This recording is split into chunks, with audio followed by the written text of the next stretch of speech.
Quanti di voi si ricordano di questa immagine durante il lockdown del 2020?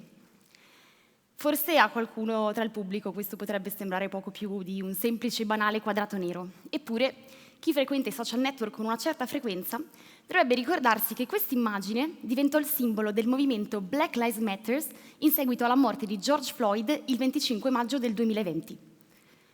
George Floyd era un cittadino americano che venne ucciso da un poliziotto che lo asfissiò tenendo il ginocchio premuto sul suo collo per 8 minuti e 46 secondi. L'episodio venne registrato da uno smartphone e in pochissimo tempo fece il giro del mondo. In tutti gli Stati Uniti si scatenarono manifestazioni e proteste contro la violenza razzista della polizia americana, contagiando anche altri posti nel mondo, tra cui l'Europa.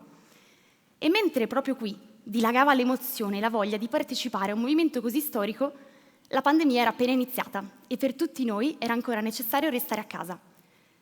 Fu così che per la prima volta i social network divennero l'unico strumento attraverso cui dare vicinanza e solidarietà a una lotta politica. Chi c'era in quei giorni se lo ricorderà. Instagram, Twitter, Facebook esplodevano di nero e così, attraverso quel gesto, milioni di persone sentivano di star partecipando a un momento storico. L'esplosione di quel flash mob digitale permise per la prima volta a molti di sentirsi un po' attivisti, in un momento in cui il mondo si era dovuto fermare, o almeno così ci pareva. Un paio di clic e ci sembrava di aver fatto la nostra parte per cambiare il mondo. Il tutto però comodamente dal divano di casa nostra. Se già prima della pandemia si faceva fatica a capire in che modo la tecnologia aiutasse davvero i movimenti sociali, ecco, con l'aumento esponenziale dell'attività online è diventato sempre più frequente sentir parlare di attivismo e di partecipazione politica in termini di attivismo da tastiera, in inglese slacktivism. Esempi di slacktivism sono ad esempio condividere un video su Facebook, twittare un articolo, firmare una petizione online, insomma, attività che di per sé non richiedono né troppo sforzo né troppo impegno politico, ma che comunque ci danno l'idea di star partecipando. Fin da quando è nato Internet, i governi e le multinazionali hanno promosso l'idea che noi attraverso la tecnologia possiamo cambiare il mondo. L'equazione funziona più o meno così. Se noi diamo alle persone connessione e poi gli diamo i giusti mezzi, otterremo maggiore partecipazione e maggiore democrazia. Devo ammettere che prima di incominciare il mio dottorato di ricerca anche io credevo abbastanza in questo ottimismo tecnologico. Mi interessavo di attivismo e guardavo con entusiasmo l'esistenza di movimenti come Me Too, gli Indignados, le primavere arabe, insomma, movimenti che trovavano nella tecnologia una spinta in più per diventare globali. Tuttavia, più studiavo, più mi interessavo di piattaforme digitali e meno diventavo ottimista. Nel 2018 lanciai una campagna in Italia che si chiamava Intimità Violata. Intimità Violata nasceva da una petizione online e chiedeva alle istituzioni italiane di varare una legge contro il revenge porn, la condivisione non consensuale di materiale intimo in rete. Fu proprio in quel periodo che cominciai a interrogarmi sul significato di attivismo digitale. Perché sì, Intimità Violata nasceva dalla rete, ma per espandersi dovette andare ben oltre. Perché per far approvare una legge in Parlamento i social network non erano più sufficienti. Bisognava uscire dai loro confini, sfidarne le regole, ma soprattutto bisognava sfidarne i limiti.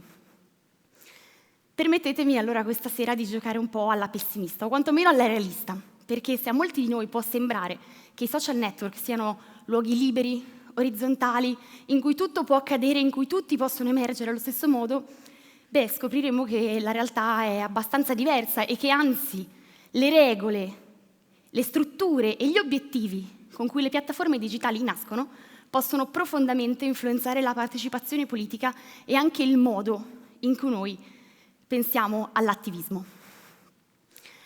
Ma facciamo un passo indietro. Nel mio profilo di Instagram ogni tanto mi diverto a parlare con le persone, porre loro questioni e un giorno ricevetti questa domanda. Sarà stupido, ma ho iniziato a fare femminismo attivista su Instagram e non cresco per niente. Come si fa? Devo ammettere che la domanda mi spiazzò parecchio, tant'è che mi misi a pensare molto al suo significato. Perché ai miei occhi non era una domanda stupida, anzi, era una domanda che forse racchiudeva molte delle inquietudini che hanno oggi le nuove generazioni. Perché se ci siamo abituati a pensare che attraverso la tecnologia noi possiamo cambiare il mondo, allora diventa chiaro che per cambiare il mondo dobbiamo entrare all'interno delle logiche delle piattaforme. In altre parole, se vogliamo cambiare le cose, dobbiamo ottenere visibilità online. Ecco, le persone che oggi hanno visibilità online hanno in effetti un grande potere.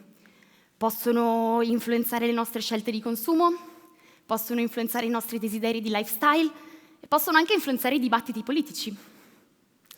Proprio da questa concezione nasce l'idea dell'influencer, una professione. Essere influencer oggi significa basicamente possedere un proprio canale comunicativo, una specie di televisione digitale, la cui grandezza e potenza dipendono prima di tutto dal numero di interazioni e dal numero di seguaci, followers, che il profilo ha, che contribuiscono a dare credibilità alla reputazione. Ecco, gli influencer oggi sono assolutamente potenti e proprio per questo il pubblico che hanno a loro disposizione diventa essenziale per mandare dei messaggi. Perché quanti più followers avrò, tanto più avrò visibilità, tanto più sentirò di star lanciare un messaggio e venire ascoltato e tanto più sentirò di star cambiando il mondo. Ecco allora che oggi, per diventare attivisti digitali, si aspira molto spesso a diventare degli influencer. La figura di questo attivista digitale influencer è una figura che è stata accolta con grandissimo entusiasmo anche dai brand, tant'è che proprio a metà di quest'anno una famosa azienda di vestiti ha lanciato una campagna di marketing che si chiamava Activist of Optimism. Quello che faceva la campagna dell'azienda era fondamentalmente selezionare alcuni profili di attivisti digitali e proporgli delle collaborazioni a cambio di sponsorizzazioni sui social network. In questo modo l'azienda ci guadagnava in visibilità, in reputazione e gli influencer attivisti ci guadagnavano in followers, ma anche in soldi. Il problema di campagne come queste è che nasce con un obiettivo ben preciso, ovvero rendere l'attivismo un lifestyle da comprare, allontanandolo sempre più da quello che in realtà è la sua essenza, ovvero una pratica politica. Questa logica è esattamente ciò che sottende tutti i funzionamenti delle piattaforme digitali che usiamo oggi. Ecco, non credo vi sorprenderà troppo sentirmelo dire, ma le piattaforme digitali non nascono esattamente solo con l'obiettivo di connettere il mondo per renderlo un posto migliore, ma nascono con degli obiettivi commerciali. Instagram, Facebook, TikTok, Twitter sono prima di tutto luoghi in cui vendere pubblicità. E come lo fanno? Beh, sono stati nominati prima. Lo fanno attraverso degli algoritmi che attraverso l'analisi dei nostri dati digitali sono in grado di conoscerci sempre meglio per anticipare, influenzare, manipolare le nostre scelte, non solo di consumo, a volte anche politiche. Basta pensare alle elezioni americane, ma anche a quelle italiane. Gli algoritmi si occupano di categorizzarci assegnandoci delle etichette che gli permettono di inserirci in una scatola o in un'altra. Uomo, donna, bianco, nero, eterosessuale, queer, vegano, odia la pizza con l'ananas. Attraverso queste categorizzazioni gli algoritmi ci mostrano pubblicità sempre più personalizzate e in questo modo aumentano i profitti delle piattaforme. Ma tornando all'attivismo, l'attivismo che ricordiamo ricerca visibilità, deve sottostare alle logiche delle piattaforme. La prima regola è accettare di essere inseriti all'interno di una visione monolitica di noi stessi per poterci creare la nostra nicchia comunicativa. La parola d'ordine allora diventa semplicità. Si semplifica l'informazione, si semplifica la nostra identità, si semplifica la nostra appartenenza.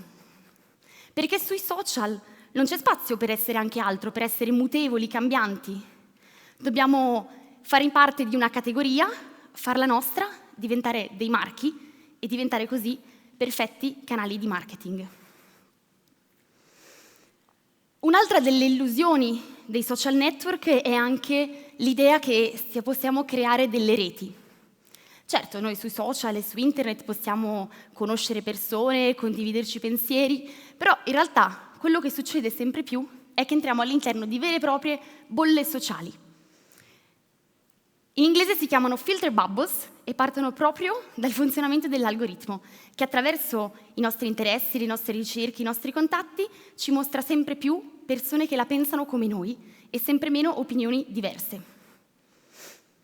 In questo modo noi ci disabituiamo al dissenso. L'attivismo, al contrario, però, per vivere, per esistere, ha bisogno di dissenso, ha bisogno di conflitto, ha bisogno di scomodità. Ma i social network non sono disegnati per avvicinarci alla scomodità e al dissenso, sono disegnati per eliminarlo. Per capire meglio questo punto, allora forse è bene ricominciare dal significato delle parole che usiamo. Ecco, il titolo di questo TED è proprio Restart, e quindi questa sera io vi voglio invitare a ricominciare dal significato della parola attivismo. Attivismo è una parola che contiene al suo interno un concetto importante, l'attività. Questa attività tradizionalmente è stata sempre concepita come un'attività collettiva, partecipativa, creativa. Il focus non era sull'individuo, ma piuttosto sulla massa, perché il successo di un movimento sociale dipende dal numero di individui che decidono di mettersi insieme per cambiare le cose, per creare cambiamento politico. Nell'era di Internet, però, sembra che questo focus si sia spostato dalla collettività sempre più verso l'individuo e che questa attività sia diventata sempre più un'attività lavorativa, proprio a causa delle logiche dei social network. Forse vi suonerà familiare la frase «il personale è politico». Questa frase nasce all'interno dei movimenti femministi e sta ad indicare che attraverso la politicizzazione della nostra esperienza personale sia possibile comprendere le disuguaglianze strutturali.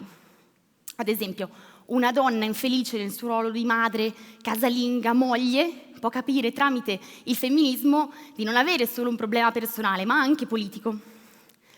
Di nuovo, però, nella logica commerciale degli algoritmi, siamo passati più che dal personale politico a il politico e personale. E questo perché?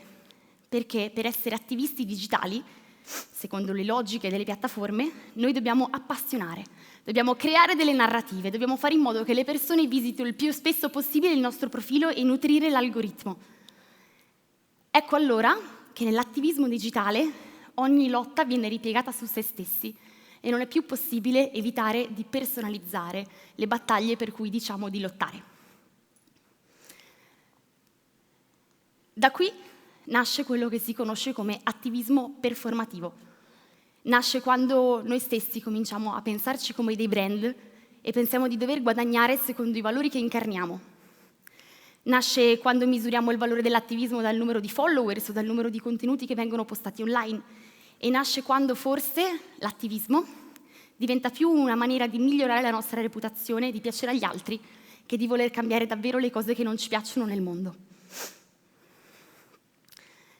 Arrivata fin qui, e ve l'avevo detto che sarei stata un po' pessimista, ci tengo però a dire che per me è ancora importante partecipare su internet e far sentire la propria voce per difendere le categorie marginalizzate.